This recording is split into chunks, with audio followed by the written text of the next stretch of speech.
Kind introduction, and thanks everyone for being here. On behalf of Muse, I really appreciate all of you taking the time to prioritize conversations like the one we're having today. I think prioritizing sustainability is really the whole point. We're all so busy in what we do, especially in the events world, and sustainability is one of those things that we need to make a deliberate effort really to prioritize in order to make the progress that we all want to see and that we need.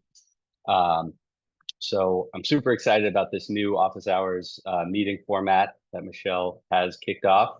I have a few slides that will just give you a little bit of context about my company and what we've been up to.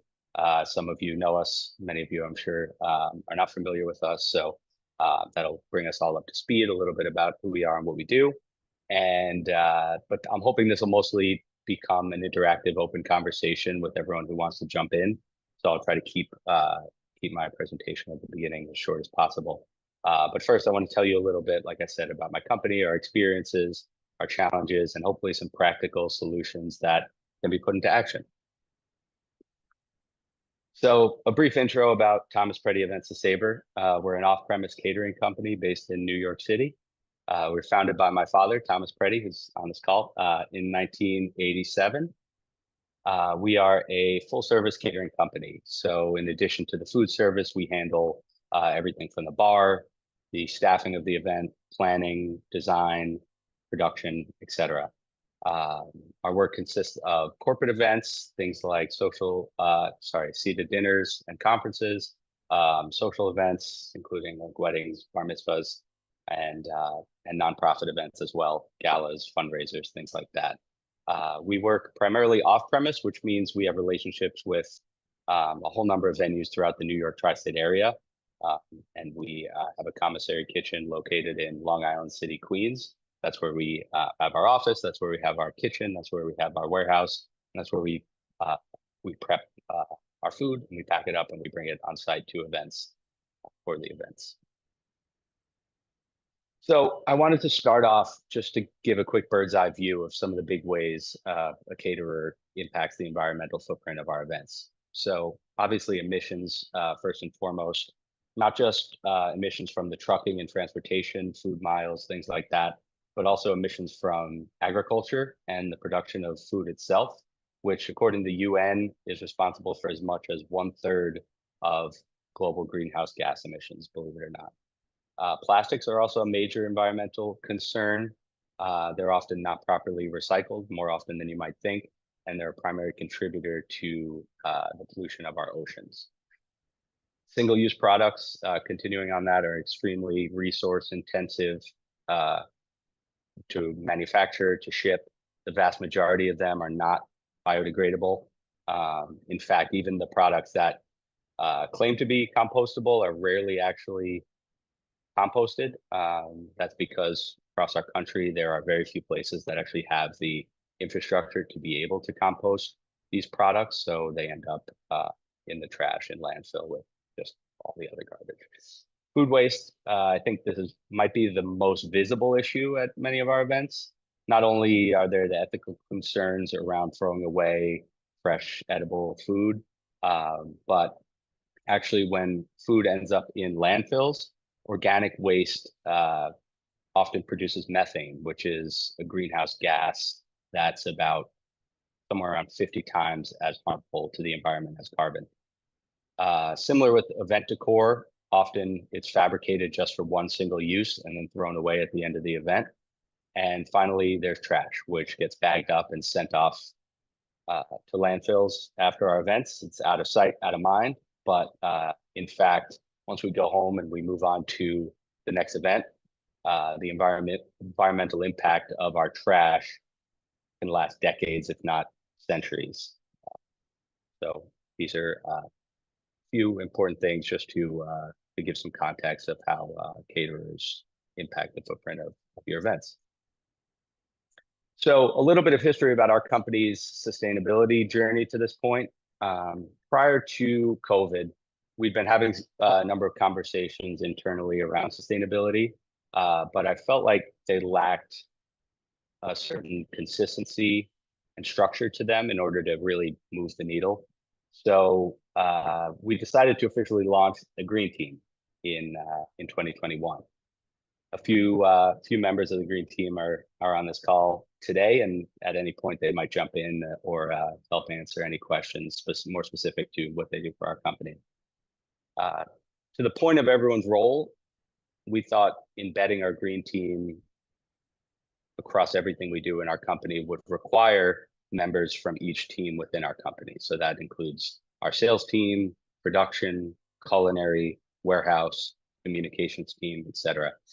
The idea of including someone from all these different vantage points was to bring ideas from all different perspectives to the table, to minimize blind spots that we had, and also to help us implement whatever initiatives we come up with thoroughly across our whole company. We had to approach sustainability, particularly at first, but still to this day, with a lot of humility. We've been catering since the 80s, and obviously conversations around sustainability, while they've become much more common today, for a large portion of our company's history, that weren't really something that we were talking about. So from where we were starting, we were far from experts, and there were a lot of things for us to work on, and there still are. So it was about coming from a place of just wanting to improve and be willing to learn as we go. Now, possibly the most overwhelming part is getting the wheels turning and getting started. And we said at the offset, it can feel like you're standing at the base of Mount Everest, looking at this climate crisis that we have in front of us, and you're staring up at this mountaintop that's so distant and so far away and seems so insurmountable. But from day one, we really wanted to take a step back, and we started to talk about the lowest hanging fruit. So what does that mean? We didn't want to become overwhelmed and paralyzed by this big problem, and we knew we couldn't solve climate change ourselves as one caterer. Today, tomorrow, ever. We can never do it alone. So we decided the lowest hanging fruit was going to be our approach. So that's starting with the most obvious, easiest things that we could tackle and just start getting them done one at a time. The key thing for us throughout really has been the role of partnerships in our approach to sustainability, teaming up with awesome people, inspiring people and organizations who have the knowledge and expertise and who are already making a difference, figuring out how we can work together, how we can join up with them, join their causes, and start learning from them. So like I alluded to, when the Green Team first got started in 2021, it was clear that what sustainability meant was sort of different for each of us. And we had to fight the urge to move too fast and just start doing things and saying things that we felt like we were supposed to be doing and saying, which, among other things, runs the risk of sort of a slippery slope towards greenwashing. So we took a step back, and our first order of business was to redefine what sustainability actually means for our company specifically, not all the buzzwords and all of the ideas, preconceived notions that people have when thinking about it, but what does it specifically mean for a catering company like ours based in New York? So we developed a working definition to keep us sort of grounded as our North Star and keep us all on the same page. And for our company, this was our working definition that we still use today. So sustainability means for us understanding the many ways that our company impacts our community and our environment, and baking that awareness into everything we do. So I recommend everyone takes time to go through an exercise like this, whether you want to take something like this and use it as a template, or take this and use it for yourself. Come up with one on your own, which I definitely recommend. It's important that your mantra, your North Star, sort of fits to your people, your company specifically, and where you want to get ultimately. So fast forward to now, we have this working document that I'm showing now, some of the most important initiatives we've accomplished over the last handful of years. We have these bullets also on the new impact page that we created on our website last year, I believe. We include this exact page in all of our proposals going out. And we really try to embed this in everything we're doing in our day-to-day business. So the last thing I'm going to show you before we move on to more of a conversation are just a few of these initiatives that I cherry picked, just to give a sense of how we got them off the ground and what they're all about. So as a food business, cutting the carbon emissions from our menus is obviously a huge one. And some of the things we've done there involve moving to more hyper-seasonal menus to maximize local ingredients as much as possible, which minimizes food miles. And this photo here is our culinary team on a tour at a mushroom farm in Brooklyn, right next door to us. As far as food-based emissions go, it's clear what's driving them, which is animal products, particularly related to beef. Of course, we're a catering company, and it's our job to serve our clients what they want. But we've made a big effort to design our menus with ample, appealing plant-based options, and also trying to nudge our clients and guests to make environmentally responsible choices to start moving that needle. Earlier this year, we became inaugural signatories to New York City's new Plant-Powered Carbon Challenge, which is a brand new city program launched by Mayor Adams, which is designed to galvanize the private food system in New York in slashing its carbon emissions. So we made a pledge as part of this program. We committed to cut the carbon footprint of our menus 25% by 2030. So that's already underway. Like I mentioned, single-use plastics are a big environmental problem for events.